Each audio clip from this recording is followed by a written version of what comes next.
ГСП онлайн. Городские новости сейчас. Суббота, 16:30. Универсальный спортивный комплекс. Что заставило научных работников, преподавателей вуза сыграть сегодня в мини-футбол? Причина та же, по которой приехали газовики и нефтяники со всех уголков республики, а также директора московских фирм. 4 команды участвуют в турнире, посвященному юбилею Константина Канды. Ветерану спорта России, бывшему директору «Буревестника», тренеру по хоккею и по футболу сегодня исполняется 80 лет. Я настолько их любил и люблю, как своих детей. Понятно? Поэтому я стараюсь им какую-то отдушину сделать.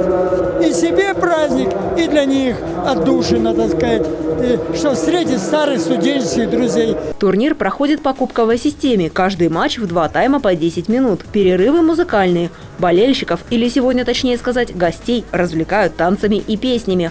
Самый интересный матч финальный. Не только потому, что играют лучшие из лучших. Футболисты обеих команд – воспитанники Константина Васильевича.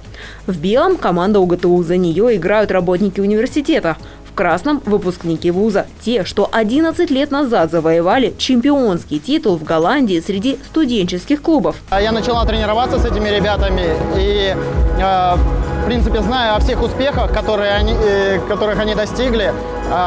Также мы с ними вместе играли в одной команде. Знаю там всех ребят, и, конечно, очень приятно было их вновь встретить, потому что долгое время не виделись. И, конечно, очень почетно играть против такой команды. Команда УГТУ заранее не готовилась. Перед турниром не было ни одной тренировки. Но это не мешает им вести в счете. Его открывает проректор Сергей Штоль. Спустя 1,5 минуты разницу увеличивает голкипер Павел Шичев, поразивший пустые ворота со своей половины поля. В конце первого отрезка игры размен. У команды УГТУ выделился Александр Сердитов, капитан не только этой команды, но и основного состава «Планеты Университет» в городском первенстве. У чемпионов отличился нападающий Александр Гармаш, также выступающий в городском турнире. Безусловно, интересно. Тут не так, что мы 11 лет не играли, тут вышли на паркет. Все играют и в своих организациях, кто-то за нефтяников, за газовиков, первенство там, кто где играет, кто на Вуктыле, кто на Троицке, кто в Сыктывкаре.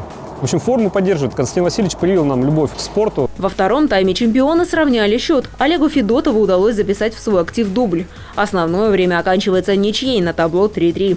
Для выявления победителя назначена серия пенальти. Команды вновь равны. 4 забитых мяча из 5 попыток. Штрафные удары выполняются до первого безответного гола. Победителями турнира становятся чемпионы. Фото на память и особое чествование юбиляра. Бывшие воспитанники трижды подбрасывают тренера в воздух.